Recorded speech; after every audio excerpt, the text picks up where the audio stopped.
नमस्ते मित्रों, ये मुक्ति पथ का पेज है। हमारा समय हमारी कविता। और यह मुक्ति पथ का तीसरा लाइव है हमारा समय हमारी कविता के अंतर्गत। और ठीक है, मैं बस ये चेक करना चाहता था कि क्या ये लाइव शुरू हो गया है। मित्रों, इधर जब से कोरोना काल शुरू हुआ है, या कोरोना काल या हम जिसे आपदा की तरह हम मानते हैं, तो जब से आया है तो कोरोना काल का एक सीधा अर्थ यह भी हुआ है कि साहित्य की प्रत्यक्ष सारी गतिविधियों का ठप हो जाना भी हमने इसमें देखा है। और इसी के विकल्प के तौर पर कोरोना काल के समय पर एक तरह से लाइव काल भी साहित्य का आया है। और लाइव काल जैसा कि जाहिर है कि साहित्य में जो भी तात्कालिक विधाएं आती हैं, जैसे शुरू शुरू में साहित्यिक विमर्श की एक जगह फेसबुक हुई थी, उसी तरह से ये लाइव काल जब आया है तो जाहिर सी बात है करके हम काफ़ी शोर से भर जाते हैं, या उसमें तात्कालिकता का काफ़ी दबाव आ जाता है। तो मित्रों, एक सेकंड।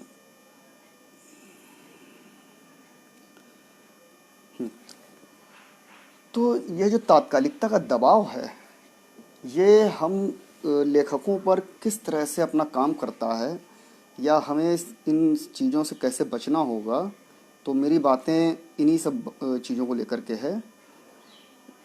तो जैसा कि हम देखते हैं कि साहित्य में बहुत सारी बहसें हुई इधर।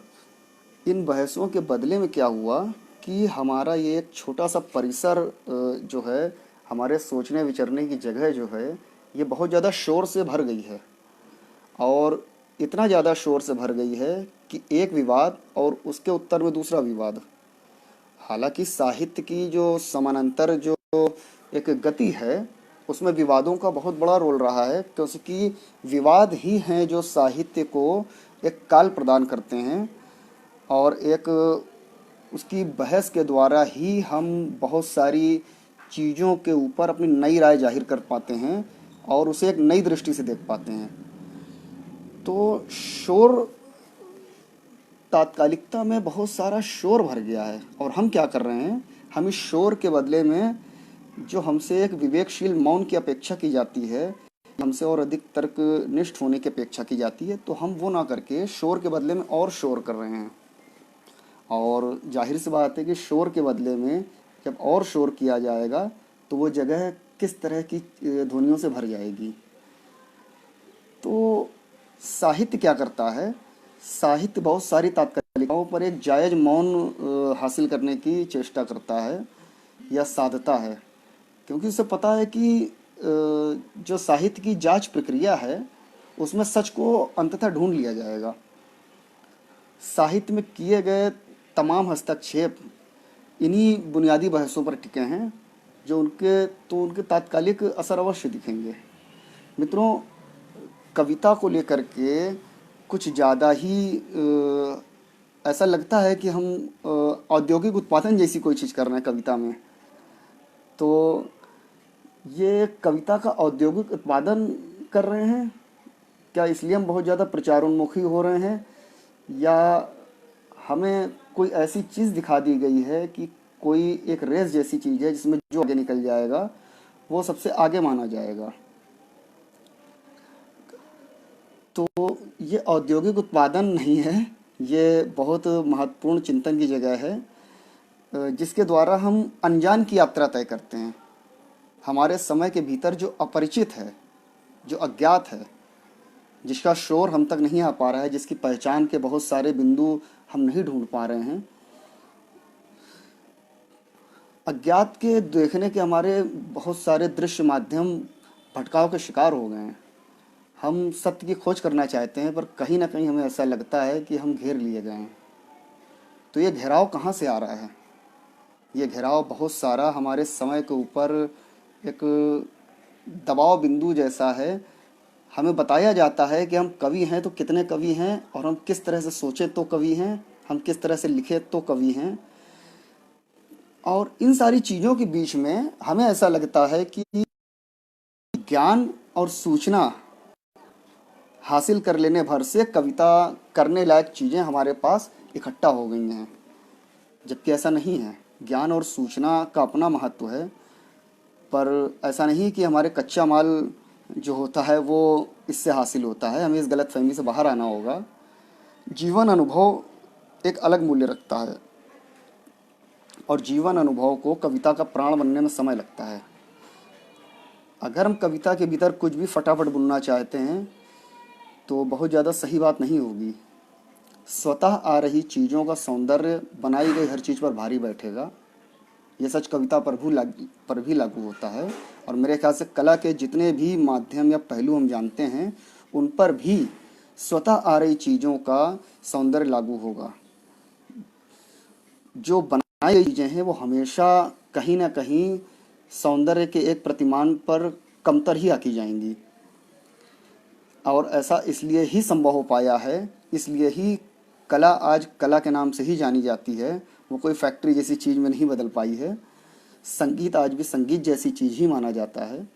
साहित्य आज भी साहित्य के नाम से जाना जाता है, और यह हम आज भी मानते हैं। बहुत सारे साहित्यिक जो राजनीतियाँ हैं या बहुत सारी जो हमारे समकालीन लेखकों की जो समय समय पर राय बदलती रही है, या वो उनके मूल्य कहीं स्थापित होते रहे हैं या कहीं ना कहीं कमज़ोर होते रहे हैं, तो इससे ये सच हमारा नहीं बदला है कि साहित्य आज भी समाज के आगे चलने वाली मशाल की भूमिका में है। यह है तो बहुत ज़्यादा शोर के बदले में हमसे बहुत ज़्यादा विवेकशीलता की अपेक्षा की जाती है।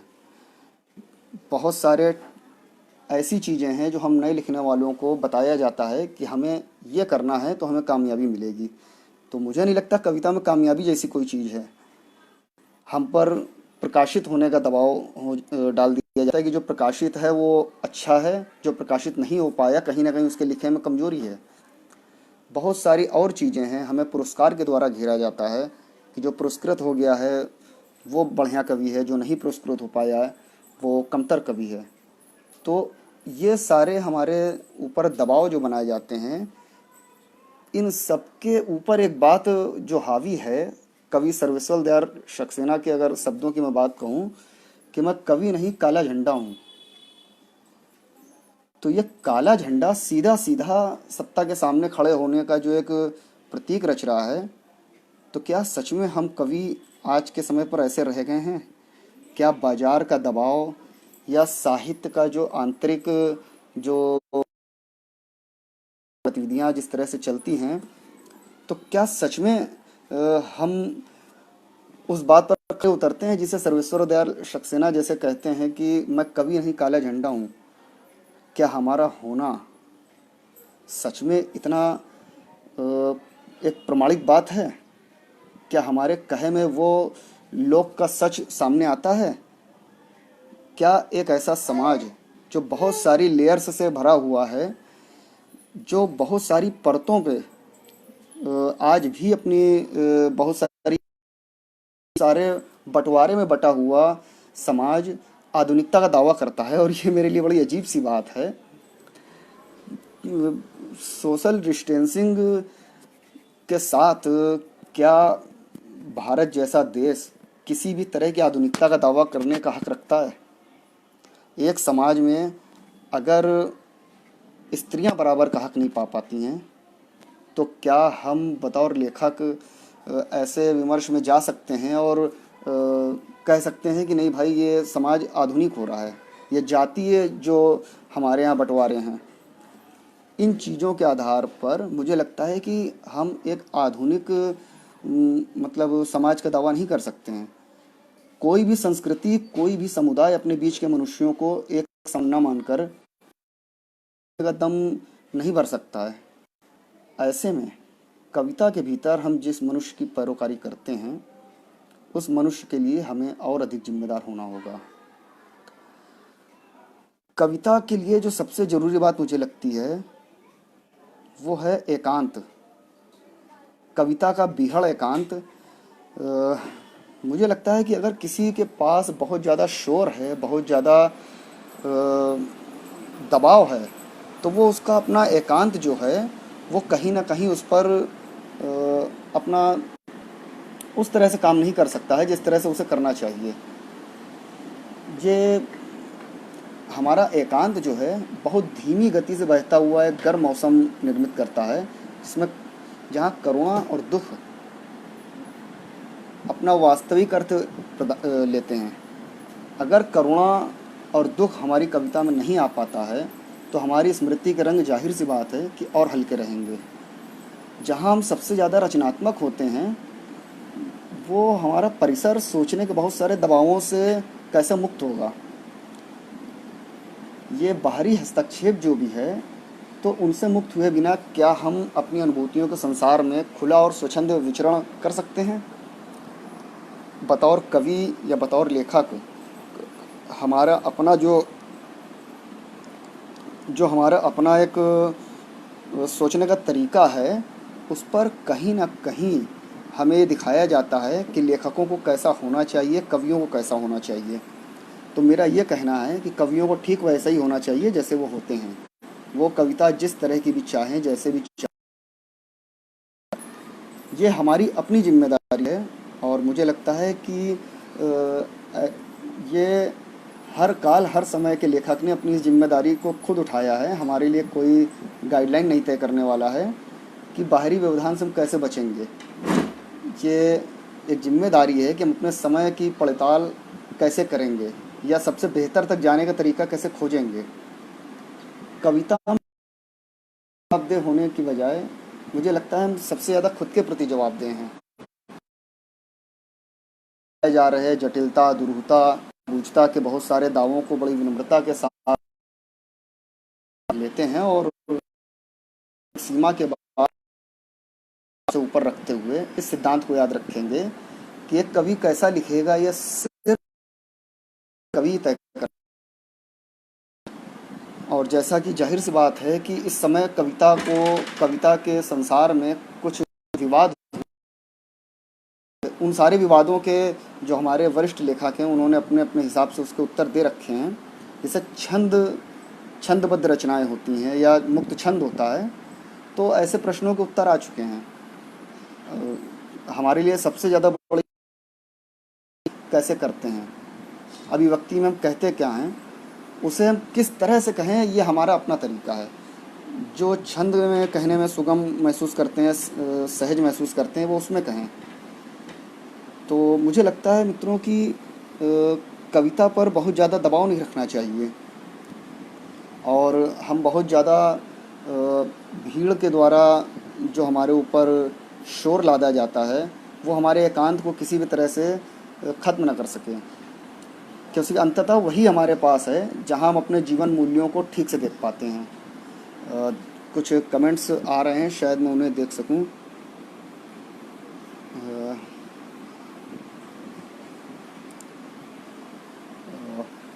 ऐसा कर थोड़ा सा कविताओं का पाठ भी करते चलते हैं और जो भी बीच में कमेंट आएगा उसे मैं लेता रहूँगा, जो भी प्रश्न आएंगे।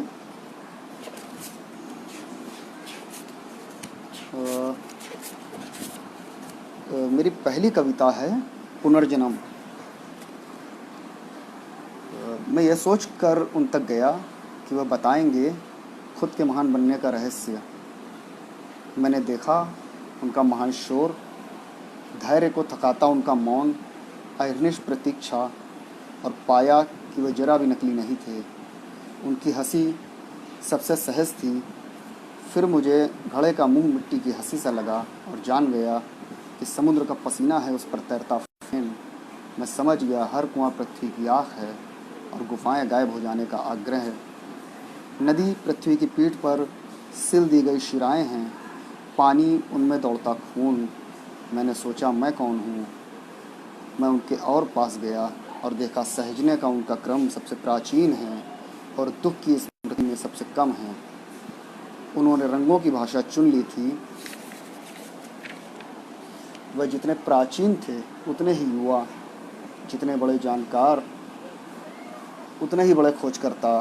जीवन की गंध से भुले हुए वह पेड़ों की तरह उगाते थे और चींटियों की तरह चिप संवाद में माहिर।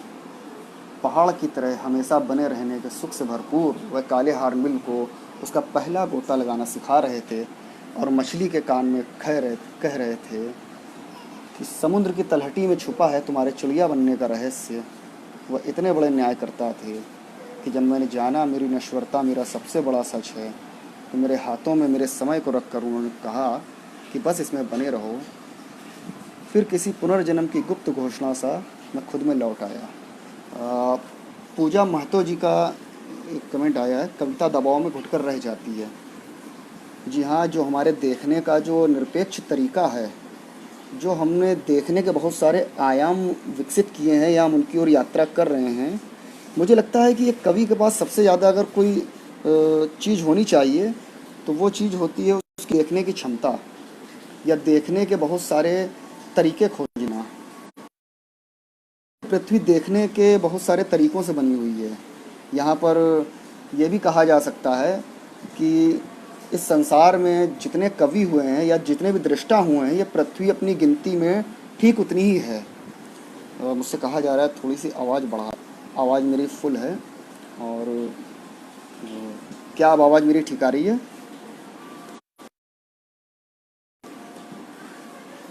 तो हमें सबसे बेहतर तरीका है वो दर्शन के द्वारा, बहुत सारी चीज़ों के द्वारा हमें पता चलता है कि हम कहाँ पर एक दृष्टि हो रहे हैं, कहाँ पर हमारे देखने के तरीके बहुत ज़्यादा ठीक हो रहे हैं या हम चीज़ों तक ठीक से जा पा रहे हैं। हमें रंगों में है या हम जी ठीक है, आवाज़ ठीक है। तो कविता के भीतर जाने के लिए हम जो चाहते हैं कि हमारी दृष्टि ठीक से अपना काम कर ले, तो उसके लिए हमें अपने देखने का अभ्यास या जिसे एक मेरी मित्र बार बार प्रयोग करती हैं शब्द दीर्घ अभ्यास, तो ये जीवन के अनुभव में भी ये बात लागू होती है और कविता के ऊपर भी लागू होती है। मेरी अगली कविता है, शीर्षक है भाषा। भाषा कविता है। मैं अपनी मातृभाषा में सोता हूँ, हिंदी के कपड़े पहनता हूँ और तैयार होकर निकल जाता हूँ घर से। जो कहीं फंसता हूँ तो उर्दू में अपने काम निकाल लेता हूँ, जो कहीं चिढ़ता हूँ तो फिर लौटता हूँ मांगी गई पहली रोटी की भाषा में, दी गई सबसे पहली खिसियाई गाली में, सबसे पहली प्रार्थना में। मैं जितना देह में था उतना ही उस भाषा में, मैं उस भाषा देह के व्याकरण में आत्मा सा घुला था। इस भाषा के तकिए पर सर टिकाए मैं सबसे अधिक मौलिक था, सबसे अधिक मुखर, सबसे अधिक विस्तृत, सबसे अधिक कल्पनाशील था। मैं आदमी नहीं, मातृभाषा का सबसे ठेठ मुहावरा हूँ। मैं आदमी नहीं, मातृभाषा से हटकर दूसरी भाषा में बरती गई एक चालाकी हूँ। एक और कविता है,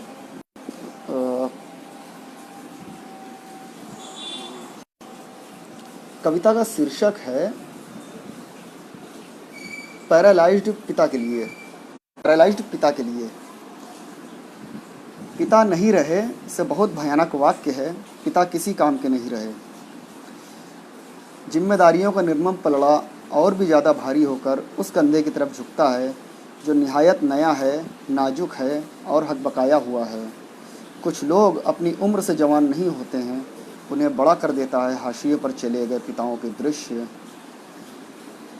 जब एक पैरालाइज्ड पिता धीरे धीरे बाहर आता है कोमा से, वह उस दृश्य को पहले चकित होकर देखते हैं, फिर बहुत दुख से देखते हैं और अंत में नियति के द्वारा अचानक से धावा मारकर गिरफ्त में ले लिए गए एक निरीह शिकार की तरह वह पहले आकाश को देखते हैं, फिर खुद को देखते हैं। वह उस दृश्य के भीतर सबसे निर्मम उपस्थिति बन जाते हैं। उस दृश्य से बाहर जाने के सभी रास्ते बंद हैं। उस दृश्य के भीतर जितनी भी घड़ियां हैं, वह एक दृश्य ही होता है जो एक तेज छलांग में झंझोड़ देता है बचपन को। वह बचपन जो एक ही झटके में युवा हो जाता है ठीक अगले दृश्य में। तब कोई नहीं कहता कि अभी हैं थक जाएंगे, तब कोई नहीं कहता कि पिता नहीं रहे से बहुत भयानक वाक्य है कि बच्चे अब बच्चे नहीं रहे। एक कविता भी कुछ दिन पहले लिखी गई है, शीर्षक है बाकी जगह आवाज़ें हैं। बाकी जगह आवाज़ें हैं। मैं खनकदार मिट्टी जाग जाता हूँ, मेरा आवरण स्थल कभी भी रचता है एक भव्य खनक, एक कंकड़ मौन के पानी में गिरता है, यह याद दिलाते हुए कि दुनिया का शोर अभी थमा नहीं है। मिट्टी पर भरोसा और बढ़ता है मेरा। संसार में जितने भी जीवित हैं सबको एक कवच दो जो कभी भी टूट सके, जैसे प्रेम, जैसे आंसू, जैसे प्रार्थना। जैसे पिता दरक जाते हैं जीवन के अरण्य में अड़ियल घूमते हुए, कभी भी पिता लोहे के जैसे लगते हैं। प्रेम ढक लेता है एक समूची सभ्यता। आंसुओं के निकास स्थल को जैसे भींच लिया जाता है, भीगने के हर मौके पर मौके के पास भरोसा है कि हमेशा रहेंगे पिता। प्रेम से आच्छादित रहेगा हमेशा यह आकाश। दुख भरे दिन फिर कभी लौटेंगे ही नहीं, बावजूद इसके टूटते हैं कवच। कवचों के टूटने पर निकलते हैं जिनके चेहरे पुराने हैं, जो बहुत पुराने हो चुके संकल्पों को दोहराए जा रहे हैं, जो चाहते हैं आवाज़ों में खो जाना, पर एक दिन वह लौटते हैं मिट्टी के पास, प्रेम करते हैं और तैयार होते हैं कि एक दिन यह जीवन अरण्य छूटेगा उनसे पिता से, जैसे छूटा था उनके पिता से। जिन जगहों पर आवाज़ें नहीं हैं, नमक सबसे अधिक वहीं है। जहाँ दुनिया का शोर सेंध नहीं मार सकता, वह जगह मेरे विचरण चिन्हों से भरी है। मेरे पास संसार की सबसे हल्की देह है। मैंने संसार के सभी समुद्रों का पानी पिया है। सबसे ज़्यादा नमक उगला है मैंने ही। मैं लय से दूर हूँ पर हूँ आलापों के भीतर। पुनर्पाठों के सबसे समीप गड़ा है मेरा चिमटा। मेरा नाम सबसे पहले पराजितों में शामिल है, पर मुझे नींद का पर्यायवाची न समझो। मैंने जाग का सबसे आदिम अभ्यास किया है। मैंने पृथ्वी की ओर तान रखी है एक उंगली। पानी को देखते हुए की है अनंत यात्राएं। अचरज को देखने का अकेला दर्शन है मेरे पास। मृत्यु का जो करते हैं नित्य अभ्यास, वह ना आए मेरे कवच के समीप। मैं औचक का औघड़ हूँ और कहता हूँ, सौंदर्य चाहिए तो छोड़ो पुष्प वाटिकाओं को, छोड़ो पर्वतों और झरनों को। देखो एक अचानक घट गई घटना को देखो। नदी का पानी बिना किसी पात्र के पियो। उसका उल्लास बिना जूठा हुए उतरेगा तुम्हारी सभ्यता के मौन में। शोर से बाहर कैसे दौड़ते हैं यात्राओं के अश्व। भय के भीतर कैसे फूटती है भव्य ऊर्जा। प्रश्नकुलता कैसे शांत होती है उत्तरों के बिना भी। मेरी आँखों में झाँको, कौतूहल वहाँ बदलता है बोध में। भाषा की एक बूंद गिरती है भूमि पर और अर्थ बदलते हैं चेहरों में। एक असमाप्त अरण्य घेरता है तुम्हारे होने के बराबर की जगह। जीवन कसता है अपने जूते के फीते से सिर्फ मृत्यु खोलती है। मौन नहीं, आहट नहीं, अनिष्ट नहीं, औचक का हाथ पकड़कर हो जाती है एक सबसे लंबी यात्रा और तुम्हें पता भी नहीं चलेगा। पूनम वासम जी, प्रेतात्माओं का स्वांग, ये कविता भी समय मिलने पर पढ़ी जाएगी। मेरी अगली कविता का शीर्षक है काया से बाहर प्रेम। ऋतुओं की गोद में आते हैं मेरे प्रेमी। मुझ तक आने के लिए करुणा के वस्त्र चाहिए उन्हें। वह वस्त्र जिनमें वह नग्न दिखें, जैसे दिखते हैं वृक्ष वृंद, जैसे दिखते हैं पहाड़ पर देवदार, जैसे मृतक के चेहरे पर ठहर जाता है समय। आकाश में जैसे वापस लौट जाती है झरने की आवाज़। कोलाहल के उपरांत जैसे पृथ्वी को समेट लेता है एक नवजात मौलिक मौन। अपनी मौलिकता में जीते हुए मर जाने के दुख से भरे हुए हर ऋतु आगमन में उन्हें चाहिए काया श्रृंगार। वह मुझे नाव की तरह देखते हैं और प्रेम को नदी की तरह। उन्हें लय पर भरोसा है मुझसे भी अधिक। वह मुझसे अधिक जीते हैं दुख को। सुख से मुग्ध मेरी आँखों को देखते हुए वे समझ जाते हैं कि अब ये चले जाने का वक्त है। वह चले जाने में इतने अभ्यस्त हैं कि प्रेम का कोई अनुशासन उनके लिए नहीं है। वह ऋतु जानते हैं, वह प्रेम को जानते हैं, वह अपने आने और जाने को जानते हैं। वह नहीं जानते फिर भी ये चले जाने के बाद पता है मुझे कि हरेपन से बाहर भी एक दुनिया है जो अपनी हर प्रतीक्षा में, जो अपनी हर व्याकुलता में ढूंढ ही लेती है एक लय, एक मायूस संगीत जिसकी नसों से सदैव रिश्ता रहता है, जिस दुनिया में प्रेम को मान लिया गया है एक ठहरी हुई जगह है। जिस दुनिया को जाती हुई ऋतुएं नाग की तरह पलट कर नहीं देखती हैं। इस दुनिया में सब कुछ धीरे धीरे घटने के अनुशासन में कैद है। और ये कितनी सुंदर बात है कि प्रेम भी कैद है, जल्दी से ना बीत जाने। इस दुनिया के भीतर प्रेम से हारती हैं ऋतुएं, हरेपन से बाहर की इस दुनिया में नहीं आते मेरे प्रेमी। एक मेरी लंबी कविता है भग्नावशेष, तो उसके सारे भागों का पाठ तो संभव नहीं है, पर उसका भाग 4 यहाँ पर मैं पाठ करता हूँ। भग्नावशेष भाग 4। इस संसार की हर आँख से मैंने देखा है, हर दृश्य के मेरे पुरखों की सारी प्यास अटकी है मेरे गले में। मेरा जन्म संसार की सबसे गोपनीय छापेमारी है। मैं आज तक ढूंढा जा रहा हूँ, आज तक जारी है मेरी हत्या की कोशिशें। व्याकुलता गोत्र है मेरा, देश निकाला के आदेश पर देश नहीं देह से निकाला है मुझे। यह पृथ्वी मेरा पहला घर है, ये पृथ्वी मेरा अंतिम घर नहीं है। मेरा सबसे पहला दुख है, मेरी स्मृति में दर्ज नहीं है संसार की सबसे पुरानी आवाज़। सबसे पहली ली गई श्वास, सबसे पहला फूटा हुआ संगीत, सबसे पहला किया गया प्यार। सबसे अंतिम दुख के रूप में मेरे पास आँखें हैं। मैं पुरानी पड़ चुकी चीज़ों के जंगल में एकदम अकेला हूँ। दुख इस मायले में सुख है कि वह जल्दी छिनता नहीं। संसार के असंख्य पुस्तकालयों से मूल्यवान है मेरी आँखें। मेरे पैरों में सोई है संसार की सबसे लंबी यात्राएं। मैं बहुत धीरे से जागता हूँ कि हवा का बारूद सोता रहे।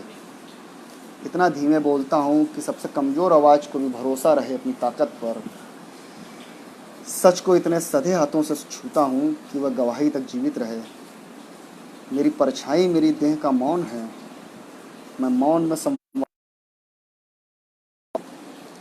पर्वत पर चढ़ते हुए इच्छाएं पीठ पर लदी रहती हैं मेरी। उतरते हुए संसार की सबसे हल्की आत्मा का वास होता है मेरे भीतर। इस संसार के सभी झरने मुझ में गिरते हैं, सभी ध्वनियाँ जानती हैं मेरे कानों का पता। बादलों को अपना वाहन बनाया है मैंने। नींद के पैरों में बंधे स्वप्न के पहिए उस नदी तक जाते हैं जहाँ पिछली बार मैं और हवाएं एक साथ रोए थे।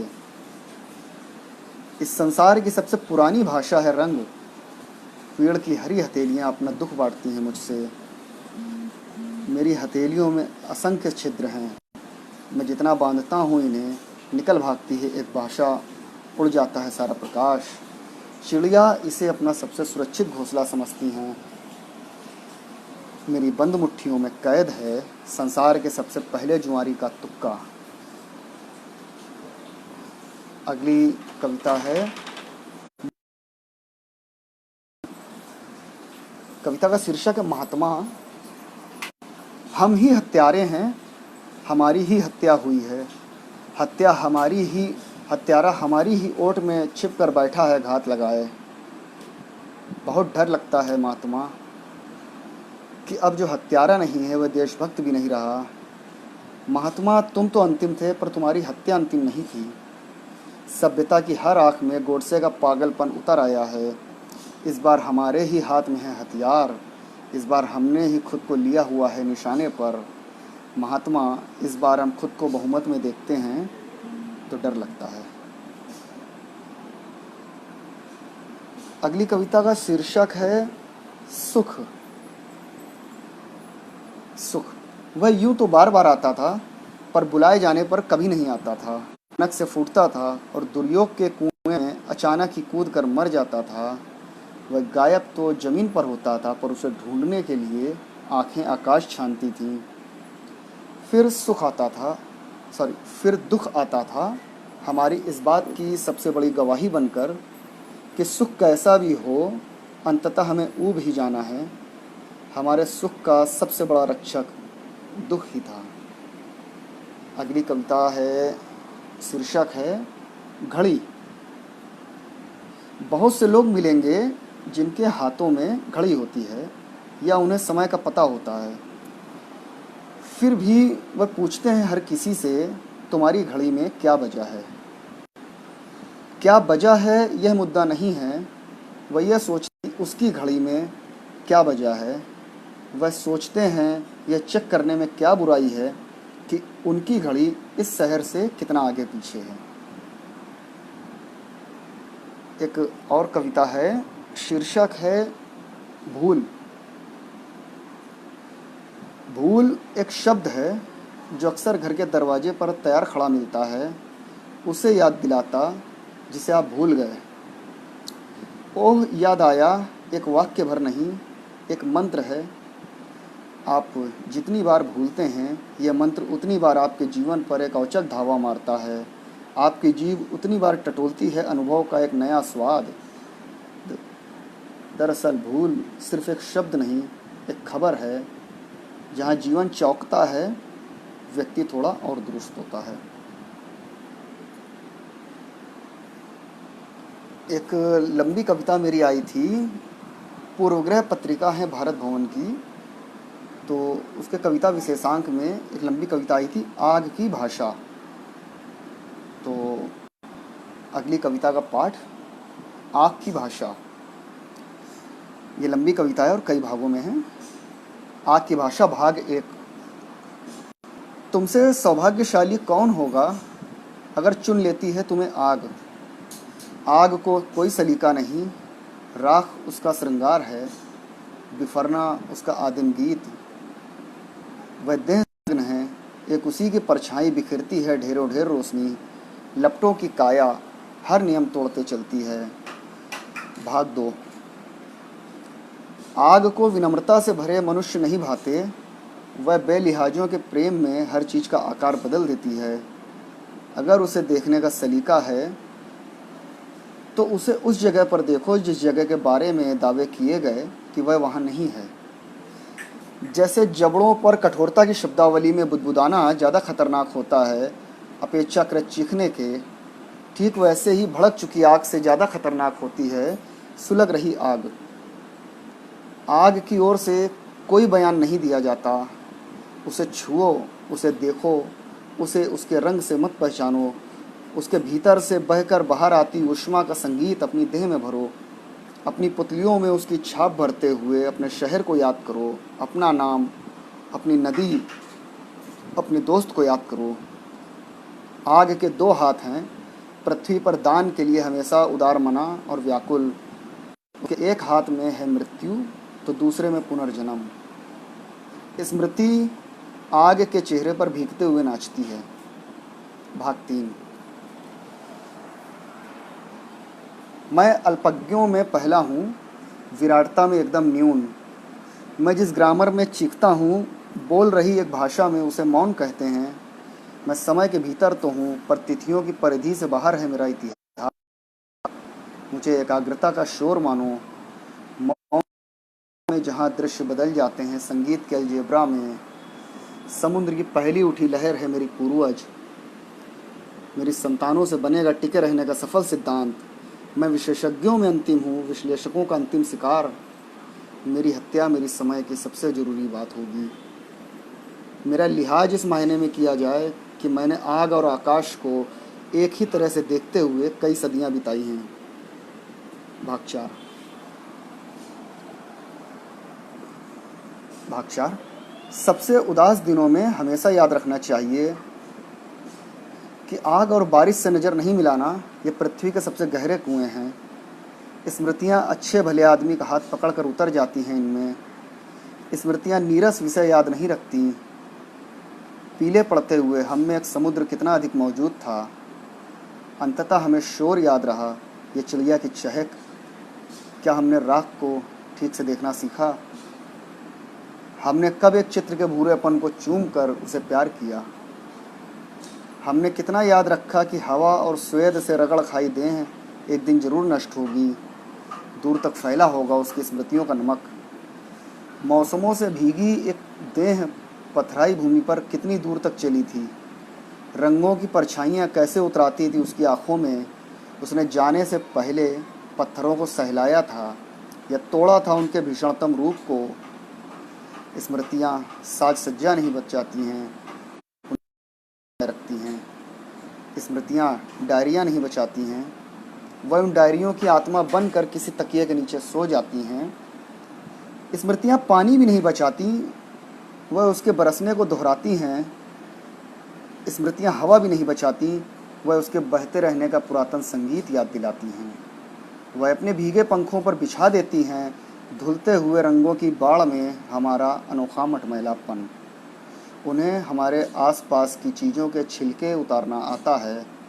वह कभी नहीं भूलती कि एक वक्त हमने चखा था सबसे पहले प्यार की खुशबू का स्वाद। वह एक धीमी बहती नदी पर धुआं बनकर उतर जाती हैं और हमारे आसपास की हर चीज़ को ढक देती हैं। भाग 5। मैं हर तस्वीर में थोड़ा तिरछा आता हूँ, दृश्य के रहस्य को थोड़ा खोलता, थोड़ा छुपाए रखते हुए। मैं घर के दरवाजे को खोलता हूँ पर उसकी खड़खड़ाहट का मुंह बंद रखते हुए पलायन का अनुसरण करता हूँ कि जहाँ हो वहाँ से कहीं और पहुँचना पलायन नहीं है। दरवाजे से इस तरह जाने वालों को यात्री कहते हैं। पलायन का सीधा मतलब है जहाँ हो वहाँ से निकल भागो। भाग। उसकी एक धुंधली परछाई मेरे पास बनी रहती है, एक अमिट गंध हमेशा उकसाती हुई। मैं किस्तों में पानी पीता हूँ, आग की धीमी मृत्यु की कल्पना में। मुझे मृत्यु का घर नहीं पता, लोगों के समुद्र में सोता हूँ। भाग 7। रत्नों में इतनी आग अपना स्वभाव नहीं भूल पाती। यात्राएं हैं कि जन्मती ही रहती हैं। पानी के अचरज खत्म ही नहीं होते कि संसार में ऐसी कोई भी जगह नहीं जहां रोशनी के निशान न मिलते हों। कि धीमी जलती लौ हैं जिंदगी को गर्माहट देते हुए अपना एक अलग ही जितों के लिए नागरिकता निर्मित करता है। मुझे अपना शहर याद नहीं रहता, मुझे रोशनियां याद रहती हैं। रोशनियों के हमारे होने का शुक्रिया।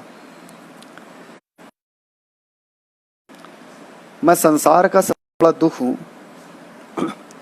सॉरी। भाग 8। मैं संसार का सबसे बड़ा दुख हूँ। मुझे कलाओं के गहरे कुएं में उतार कर तो मुझे वीणा के पास ले चलो। तरंगित तारों के बीच मुझे मौत की तरह भरो। मौन में भरता हूँ मोक्ष, पानी के भीतर लय। एक भाषा के भीतर व्याकरण की तरह उतर जाना मेरा सबसे आदिम अभ्यास है। मैं मृत्यु के हाथों से छीनता हूँ समस्त उत्तरमालाएं। मैंने नदियों को वर दिया है कि धूप और परछाई उस पर नहीं बिछा पाएंगी अपना संतुलन जाल। प्रिया की चोंच से निकले पहले स्वर की तरह सुबह की गोद में गिरा देना। अगर थामना तो किसी अनाम गंध की तरह याद रखना। भाग 9। आग को ताले में रखना। अपने आंदोलन में वह हर बांध तोड़ती है और पैदा करती है एक उपजाऊ और कामयाब विश्व। अपनी प्रकृति किए जाने के लिए अभिशप्त है। उदासी का आदिम चेहरा ओढ़े पृथ्वी को दहला देती है पर्वत के कान में पहली सुबुगाहट भरती आग। सभ्यता की तमाम उदास आँखें यूं ही देखती लावा उगलते पर्वतों को। ज्वालामुखी से नीचे दौड़ते तमाम लाल अजगर रेंगते हुए नहीं, दौड़ते हुए नारा लगाते हैं तोड़ो नींद को, दौड़ो बांध की ओर। हर निर्माण के पीछे आग के होने का खुलासा अब कर दो। सिर्फ उन्हें ही पता है कि आग के सबसे संक्षिप्त संस्करण के पास भी होती है ध्वनि। कई परतों में दबे होने के बाद भी आग बदस्तूर देती है अपने होने की गंध। वह उन्हें सावधान करते हैं जिन्हें आग की चुप्पी में शोर नहीं मिलता। नदी में नाव की जितनी चुप्पी है ना, ठीक उतना ही मौन ओढ़ कर सोती है बारूद में आग। जब भीतर आग नहीं होती तो सारे समझदार घर्षण की शरण में जाते हैं। आग की भाषा का अंतिम भाग है भाग 10। एक घट रही निरंतरता में हमारे न होने की गूंज से थर्राया एक विराट महामौन होगा। आग की गुथी चोटियाँ तब भी कोई खोल देगा। अपने बिखरे बालों के साथ दौड़ लगाती आग फिर से पैदा करेगी कोई सभ्यता। फिर से धरती पर, किसी धरती पर फिर से सेंध मारेगा पानी। फिर से होगा इस ब्रह्मांड में कहीं प्यार। फिर से किसी की आंखों में उतरेगी उदासी। फिर से रची जाएगी कहीं कोई भाषा। फिर से किसी मुहावरे की तरह उस भाषा में आएगी आग। फिर से कोई देह टटोली जाएगी। फिर से मृत्यु की पहचान सिर्फ इस बात से होगी कि उसके भीतर आग है या नहीं। पानी के भीतर मछलियाँ होंगी, हवा के भीतर चिंगारियाँ, रक्त में ऊष्मा और बर्फ के भीतर गलन होगी। फिर से रहस्य चुपचाप बैठा होगा गुफाओं के भीतर। पिरामिडों की अबूझ भाषा फिर से हराएगी भाषाविदों को। आग के घूंट भरेंगे योद्धा और प्रेमी, फिर से हारेंगे सब और जीतेगी आग। स्त्रियों की साड़ी के पल्लू में बंधी गार्ड के भीतर चुपचाप रहेगी आग। पूनम वासम जी का अभी एक मैसेज आया था कमेंट में, कही है प्रेतात्माओं का स्वांग।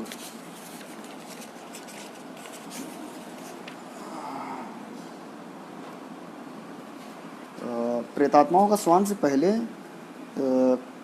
एक कविता है, जंगल एक आवाज़ है, तो इसका पाठ करते हैं। कविता का शीर्षक है जंगल एक आवाज़ है। जंगल गायब नहीं है, वह देर से बोलता है। अपने सन्नाटे की अलौकिक रहस्यमयता लिए हमारे भीतर कहता है, मेरी प्रतिलिपि दूर तक बिखरी पड़ी है।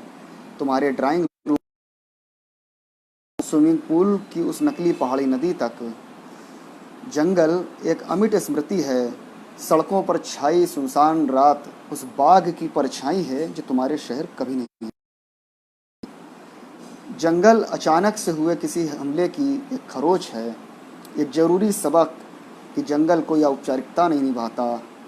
जंगल एक बाहरी अभद्र नामकरण है।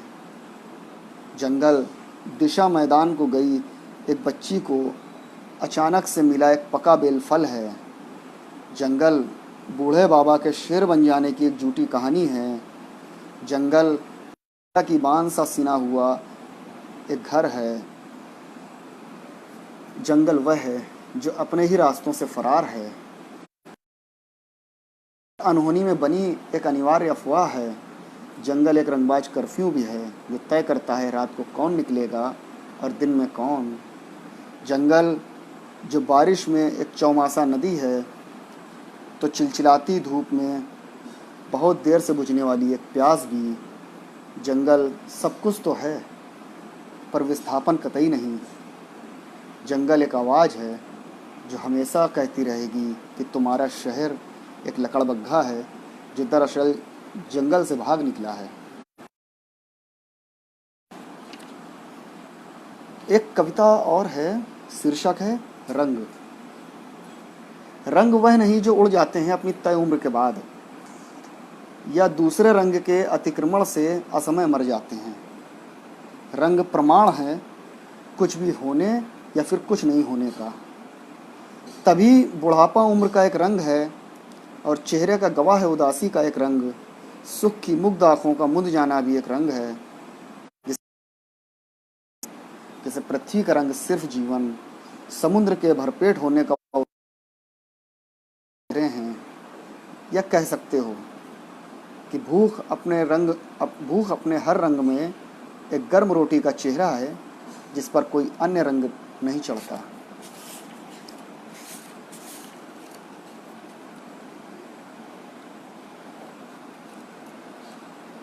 अगली कविता है, शीर्षक है एकांत एक अभ्यास है। मैं बहुत नहीं बोलना चाहता था, समझना चाहता था कि कैसे एकांत बुन लेता है अपने शब्द। हाथों से कैसे गिरते हैं वाक्य आत्मा के बहुत भीतर तक। कैसे संभालते हैं क्रमबद्ध शब्द खुद को एक दूसरे का हाथ पकड़े हुए।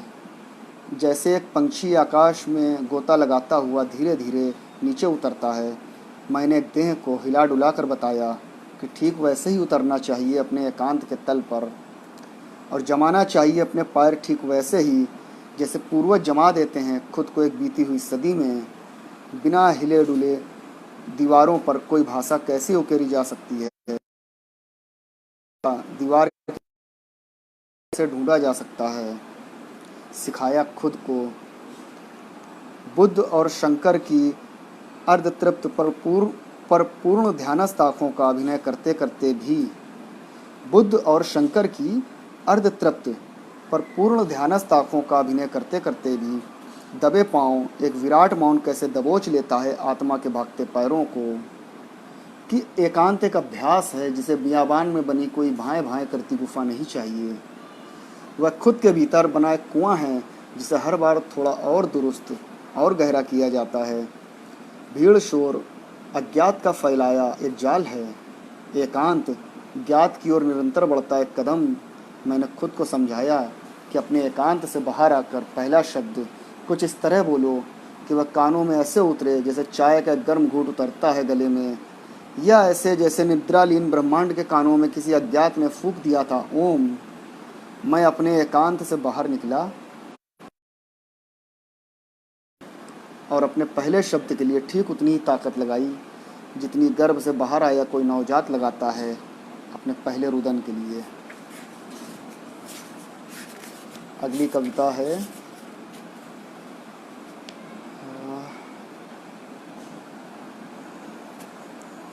43। एक घटना हुई थी बनारस में, एक पुल गिर गया था। तो वह पुल गिरते समय मेरी स्मृति में जिस तरह से दर्ज है उसे का शीर्षक है पुल। पुल एक बार नहीं गिरता, वह 2 बार गिरता है। पहली बार गिरने पर वह अपने नीची दबी मृत्यु का सारा भार लेकर दूसरी बार गिरता है पूरी ताकत के साथ। उन लोगों पर जो बच गए थे पहली बार में, जो पहली बार गिरे को किसी आश्चर्य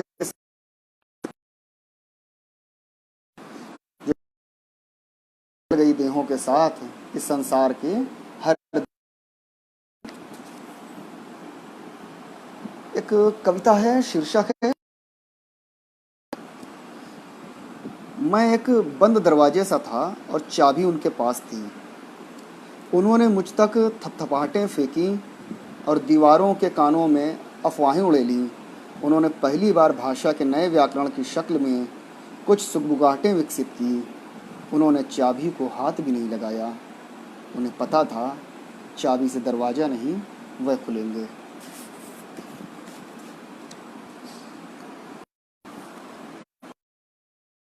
शीर्षक जहाँ भाषा आज ही रह जाते हैं, जहाँ शब्दों को कोई ईश्वर नहीं मानता, हम वहाँ मिलेंगे और अपनी चुप्पियों में कहेंगे कि आवाज़ एक खलल है, इस दुनिया को बिना किसी शर्त अब चुप हो जाना चाहिए।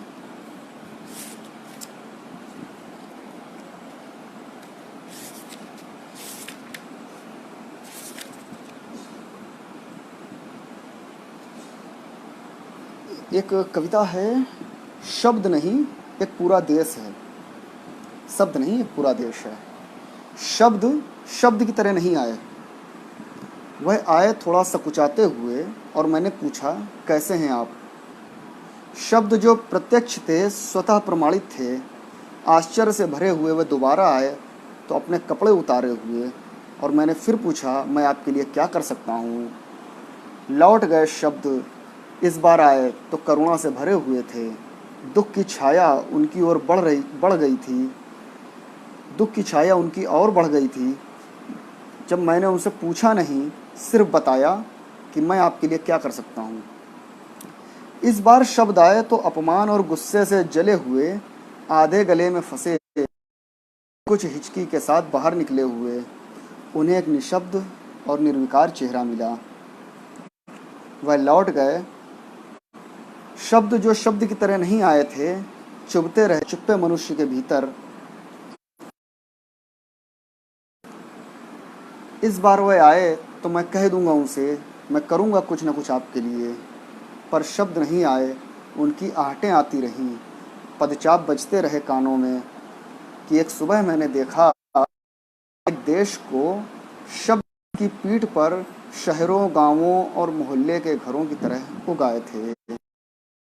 मेरे कपड़े हवा में उड़ गए थे, एकदम नग्न लाल भभूका चेहरा लिए हुए।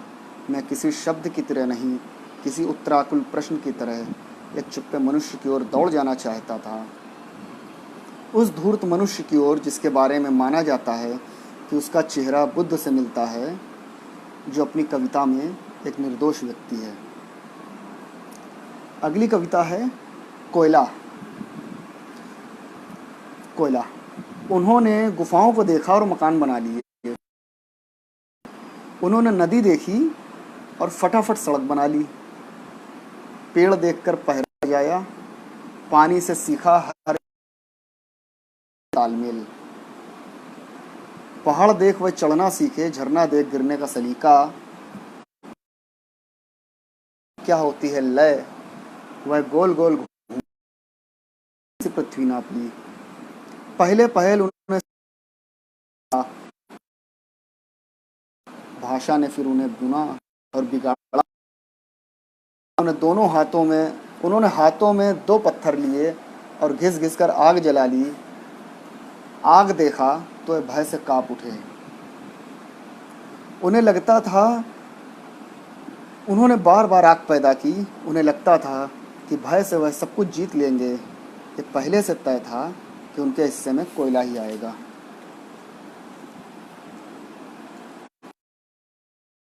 टिके रहने का सौंदर्य शास्त्र।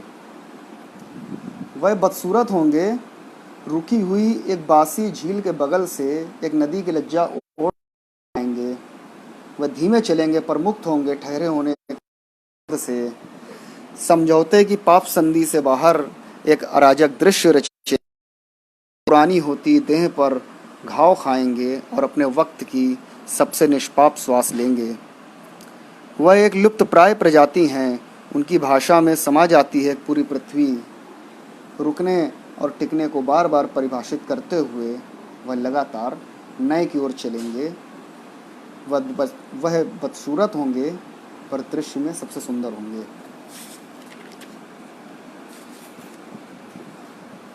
अगली कविता है बसंत, ग्लानी यात्रा का एक पड़ाव।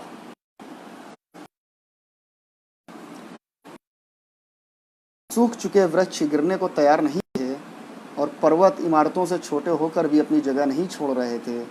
भाषा संक्रमण के दौर में भी अपनी बात कहे जा रही थी। लग रहा था मानो पूरी सभ्यता के लिए। जब 30 पार एक कवि गोलियां खाकर भी विचारों को जीवित किए, मैं की ग्लानि में डूब चुका था। एक क्रांति प्रतीक्षित, पर मैं मोर्चे पर नहीं, संभोग में था, भय में था। राष्ट्रवाद जिस देश में अपने अर्थ खोज रहा था, तलाश रही थी खुद के लिए सभ्य अर्थों वाले शब्द। हर कोई वहाँ एक आवरण अनिवार्यता में लिप्त था। ऐसे देश में जहाँ जनता चाहती थी उनकी लड़ाई कोई और लड़े और कविता चाहती थी प्रोडक्टवाद से आज़ादी। छुपे चेहरे वाले कवि क्रांति चीख कर अपने असली चेहरों से निकल भाग रहे थे और लोरका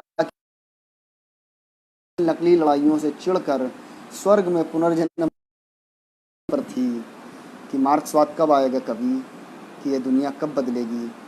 तुम्हारे दावों से परे सबसे पीछे खड़ा आदमी अभी तक नंगा है। मैं पसंद की एक शव यात्रा ढो रहा था और एक लज्जित युग मेरी मृत्यु की कामना से बदलता हुआ एक आकाश बुन रही थी। फिर भी एक दुनिया तैयार नहीं थी।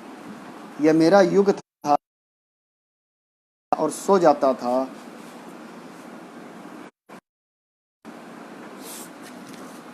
पूनम विश्वकर्मा वासम जी ने जिस कविता के लिए कहा था, प्रेतात्माओं का स्वांग। प्रेतात्माओं का स्वांग। प्रेतात्माएं पेड़ों से उतर कर दौड़ रही हैं, हंस रही हैं लाइब्रेरियों में। उन्होंने मेकअप की दुकानों को लूट लिया है। वह देव वे देव मंदिरों के बाहर से नग्न गुजर रही हैं। अपने रज का तिलक पुजारी के माथे पर। एक प्रेतात्मा ने कहा है, ये तुमसे नहीं धुलेगा अब।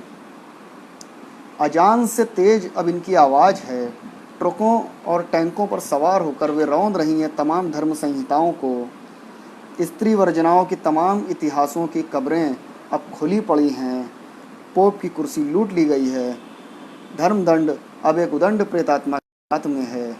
प्रेतात्माएं खेल रही हैं समय सुरंगों से, खींच निकाल रही हैं हर इतिहास अपराधी को, और घुस गई हैं सब एक शमशान में। ढूंढ रही हैं जिनकी पत्नियां मर गई हैं, उनके पुरुष कहाँ हैं। सतयुग की सतियां भी शामिल हैं प्रेतात्माओं की इस भीड़ में, और उनके हाथों में है अपनी चिता से बची जल रही लकड़ियां। वे ईरान की खुली सड़क पर नग्न दौड़ रही हैं और निकल रही हैं सब की सब अरब की पवित्र गलियों में, बनारस के घने बाजार तक वो के बाहर।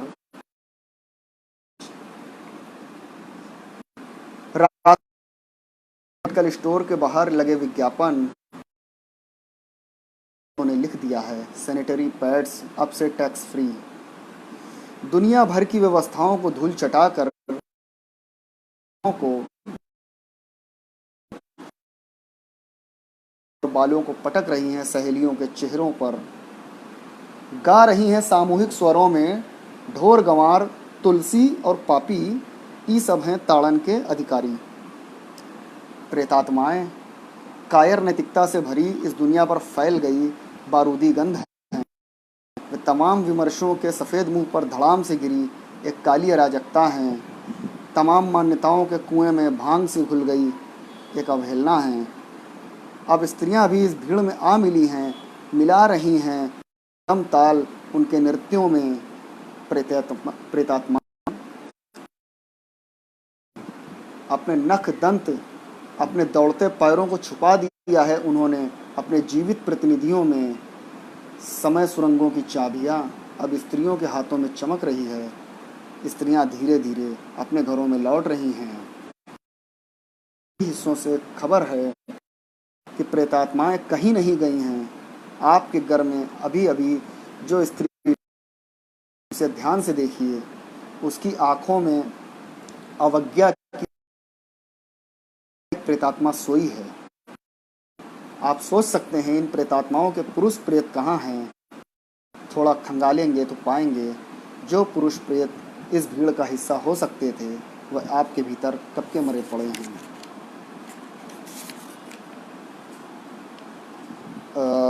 समय हो रहा है और कविता पढ़ करके इस संवाद को समाप्त करते हैं। कविता का शीर्षक है स्त्री।